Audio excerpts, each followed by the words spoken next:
rompía tobillos, no manejándola, arrancándola. 491 centímetros cúbicos de compresión pura en un solo cilindro, sin arranque eléctrico, solo tu pierna contra el motor. Y si fallabas, el pedal te devolvía el golpe. Y hay pilotos que se lesionaron incluso sin haber rodado ni un solo metro.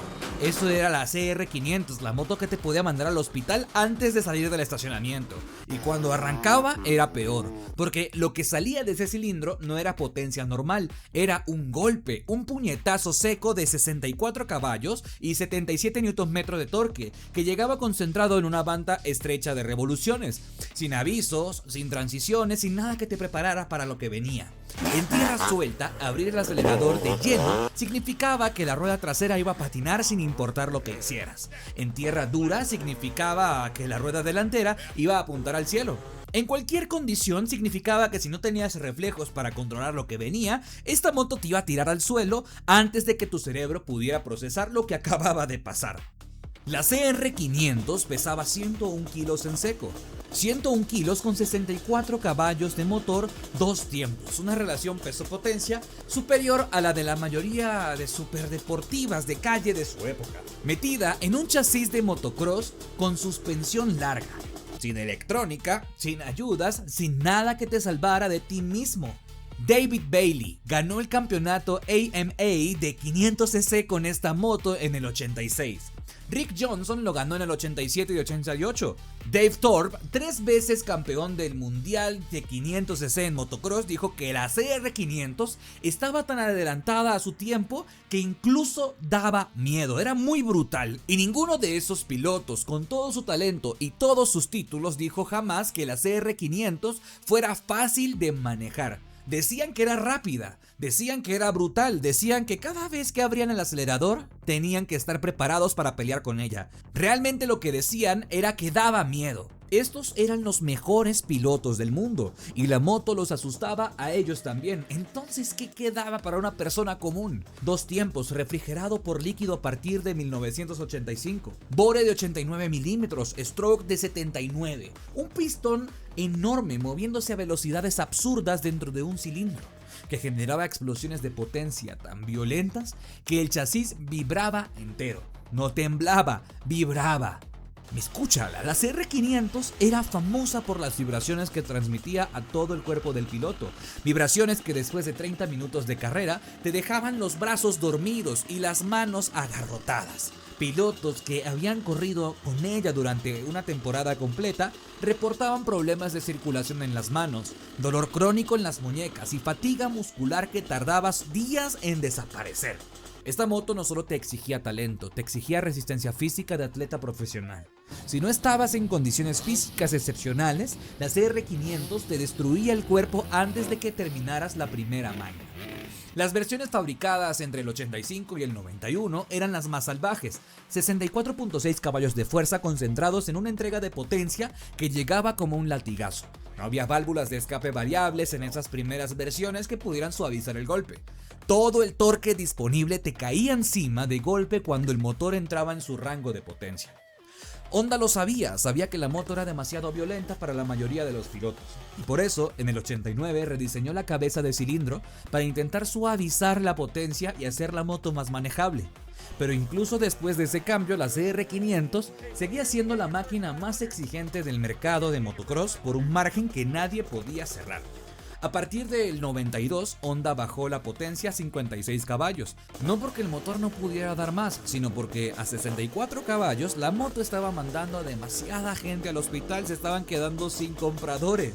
Y lo más absurdo de todo es que Honda fabricó esta moto durante 17 años, desde el 84 hasta 2001. Durante esos 17 años la moto prácticamente no cambió. Recibió la refrigeración líquida en el 85, frenos de disco traseros en el 87, el rediseño del cilindro en el 89, un cambio de suspensión de Showa a Kagawa en 1995, actualizaciones cosméticas a lo largo de los años, pero el alma de la moto, su motor, su chasis, su filosofía de brutalidad sin filtros, todo eso se mantuvo esencialmente igual desde principios de los 90 hasta el último modelo del 2001.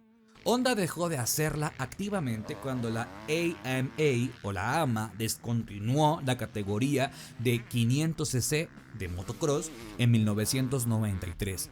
Sin una carrera oficial donde competir, Honda desvió los recursos hacia la CR250 y eventualmente hacia la 450, la CRF 450R, de 4 tiempos. Pero siguió vendiendo la CR500 exactamente igual durante 8 años más, sin cambios, sin actualizaciones, sin excusas. Simplemente la dejó ahí, idéntica año tras año, como si quisiera ver hasta cuándo alguien se atrevía a seguir comprándola. Y la gente seguía comprándola cada año. Durante 8 años después de que Honda dejó de prestarle atención, la CR500 se vendía sola. No necesitaba publicidad, no necesitaba actualizaciones, solo necesitaba existir, y los pilotos que buscaban la experiencia más extrema del motocross sabían exactamente dónde encontrarla. Ningún principiante sobrevivía a una carrera pequeña en una CR500 sin caerse. Muchos pilotos intermedios tampoco. Esta era una moto reservada para los que ya habían dominado todo lo demás y necesitaban algo que los volviera a asustar. Y la CR500 sinceramente cumplía esa función mejor que cualquier otra máquina sobre el planeta. Pero cuando Honda finalmente la descontinuó en 2001, algo inesperado pasó. En vez de morir, la CR500 se transformó en algo todavía más salvaje. Los motociclistas que conocían el potencial de ese motor empezaron a sacarlo del chasis original y a meterlo dentro del cuadro de aluminio de la CRF 450R. La combinación se llamó CR500AF, un motor de 491 centímetros cúbicos, 2 tiempos con toda la brutalidad intacta, metido en un chasis moderno con suspensión de última generación, geometría afinada y un peso total ridículamente bajo. Service Honda, un taller especializado en California, se hizo famoso construyendo estas conversiones de forma profesional. El resultado era una máquina que se sentía como una moto de motocross moderna con una bomba nuclear dentro. La suspensión hacía su trabajo, el chasis respondía en las curvas y el motor seguía entregando ese golpe de potencia criminal que ningún motor de 4 tiempos podía replicar. La demanda por estas conversiones nunca bajó. 20 años después de que Honda dejó de fabricar la CR500, la gente sigue pagando fortunas por meter ese motor en chasis nuevos. Eso dice todo lo que hay que decir sobre lo que Honda creó. No era una moto que simplemente se dejó de fabricar y desapareció. Era una moto cuyo motor era tan legendario, tan brutal, tan absurdamente irreemplazable, que los motociclistas encontraron la manera de mantenerlo vivo dentro de ese chasis. El motor sobrevivió a la moto, el motor sobrevivió a la categoría de competición para la que fue creado, el motor sobrevivió a la era de los 2 tiempos y sigue vivo hoy en talleres especializados de todo el mundo. Porque lo que ese cilindrito o cilindrote de 491 cc produce cuando se le abre el acelerador es algo que la ingeniería moderna de 4 tiempos, con toda su tecnología y toda su electrónica, pues no puede igualar, no lo puede transmitir. Yo creo que esa es la palabra correcta. Hoy una CR500 es muy difícil de conseguir y sobre todo en buen estado. Las que aparecen en el mercado se venden rápido, los precios no paran de subir sin importar en qué país las busques, y las conversiones de CR500AF, hermano, pues se siguen haciendo y la gente está bastante contenta con este cambio. Y los que tienen una CR500 original, los que la arrancaron a patada alguna vez y sintieron ese golpe de potencia arrancándole los brazos de los hombros mientras el escape escupía humo 2 tiempos y el chasis vibraba como si estuviera a punto de desarmarse, esos no la venden. No la van a vender nunca porque saben que lo que tienen entre manos es algo que Honda nunca va a volver a fabricar. 101 kilos con un motor que producía más torque que muchas motos de calle del doble de su cilindrada.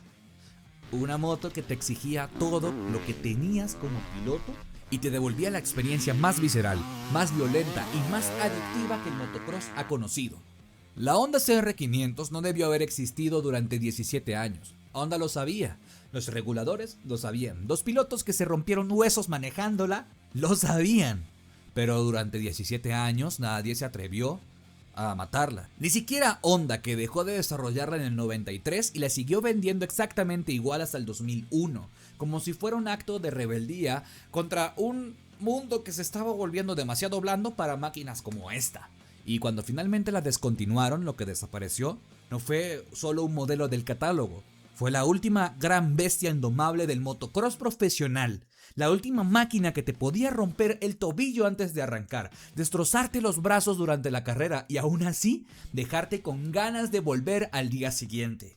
Eso era la Honda CR500. Yo soy Ricardo Niño para Alto Cilindraje. Mira estos videos que están apareciendo en pantalla, son escogidos única y exclusivamente para ti. Chao.